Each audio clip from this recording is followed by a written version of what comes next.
विधानसभा की कार्यवाही में आज विधायकों ने हुक्का बारों पर कार्रवाई, सड़कों के निर्माण सहित कई मुद्दे उठाए। विधायक राम साहेब वर्मा ने प्रदेश में हुक्का बारों पर सख्त कार्रवाई की मांग की, जिस पर गृह राज्य मंत्री जवाहर सिंह बेढम ने कहा कि पुलिस अधिकारियों को हुक्का बारों के खिलाफ कार्रवाई के सख्त निर्देश दिए गए हैं। समय समय पर इनके खिलाफ कार्रवाई कर आरोपियों को गिरफ्तार किया जाता है। वहीं पीपलदा विधायक चेतन की ओर से सड़कों की स्वीकृति का मुद्दा उठाया गया, जिस पर उप मुख्यमंत्री दिया कुमारी की पिछली सरकार के आंकड़े रखने पर सदन में हंगामा हुआ। दिया कुमारी ने कहा कि पिछली सरकार में 5 वर्षों की तुलना में वर्तमान सरकार ने लगभग 2 गुनी सड़कों का निर्माण किया है। उन्होंने कहा कि हर विधायक की अनुशंसा को प्राथमिकता देते हुए सड़कों का निर्माण किया जा रहा है। हुक्का बार का है, पूरे राजस्थान का ही विषय, टोंक जिले का ही नहीं है। लेकिन मैं ये बताना चाह रहा हूं कि इन पे कार्रवाई क्यों नहीं हुई है। प्रशासनिक अधिकारी या पुलिस अधिकारी है, इन पे कार्रवाई क्यों नहीं होती है? क्योंकि इनकी सह के बिना तो चल नहीं सकते हैं, इसलिए आप इन पे कार्रवाई करवाएं। माननीय अध्यक्ष जी, मैं बता रहा हूं कि टोंक जिले में जिन जिन थानों पर कार्रवाई हुई है वो मैंने आपको संलग्न करके भेज दिया। आपके पीपलू थाने में ही मैं समझ सकता हूं विनोद कन्हैयालाल के खिलाफ कार्रवाई हुई, ओम प्रकाश जगदीश के खिलाफ कार्रवाई हुई, पीर बख्श के खिलाफ कार्रवाई हुई, हरीश पुत्र कजौड़ के खिलाफ कार्रवाई हुई, प्रकाश पुत्र रामचंद्र के खिलाफ कार्रवाई हुई, कल्लू खां के खिलाफ कार्रवाई हुई, शाहरुख खां के खिलाफ कार्रवाई हुई, मोहन के खिलाफ कार्रवाई हुई, ओम प्रकाश के खिलाफ कार्रवाई हुई, शिवराज के खिलाफ कार्रवाई हुई, रशीद खां के खिलाफ कार्रवाई हुई और परमेश्वर के खिलाफ भी हमने कार्रवाई प्रस्तावित की है। आदरणीय, मैं कह रहा हूं ये चल रहे हैं तो ये इस पे लगाम क्यों नहीं लग रही है?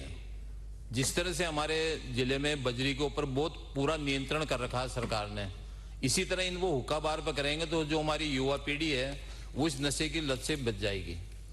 धन्यवाद। हमने समय समय पर पुलिस अधिकारियों को निर्देश दिए हैं कि कोटपा एक्ट में हुक्का बार संचालक के खिलाफ कार्रवाई हो और जिस मकान में ये संचालित होते हैं उनके खिलाफ भी कार्रवाई हो।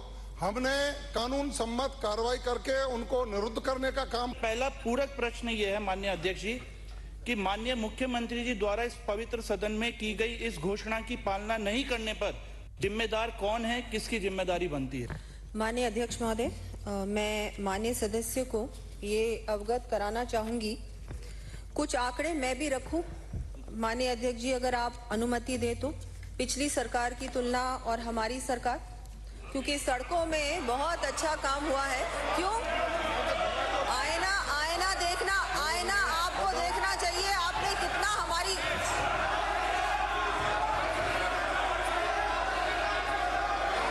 पीपलदा, ये 5 साल की कहानी तो मैं इनको बाद में बताऊंगी, पहले पीपलदा विधानसभा की बात बता देती हूँ।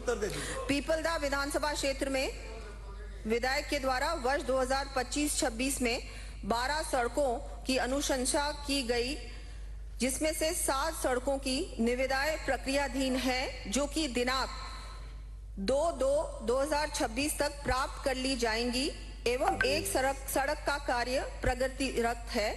शेष रही 4 सड़कों को परीक्षण उपरांत नियमानुसार कार्रवाई की जाएगी। इसका एग्जामिन कर रहे हैं और उसके बाद इस पे जो भी कार्रवाई होगी वो कार्रवाई की जाएगी।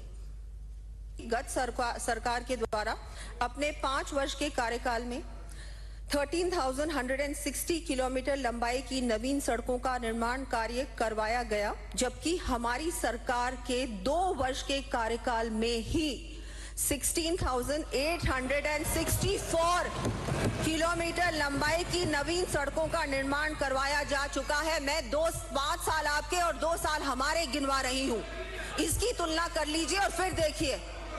गत सरकार के कार्यकाल के दौरान कुल 11,104 गांव सड़कों से जुड़े गए, जबकि हमने 2 वर्ष के कार्यकाल में ही 1,717 गांव सड़क से जोड़ दिए हैं।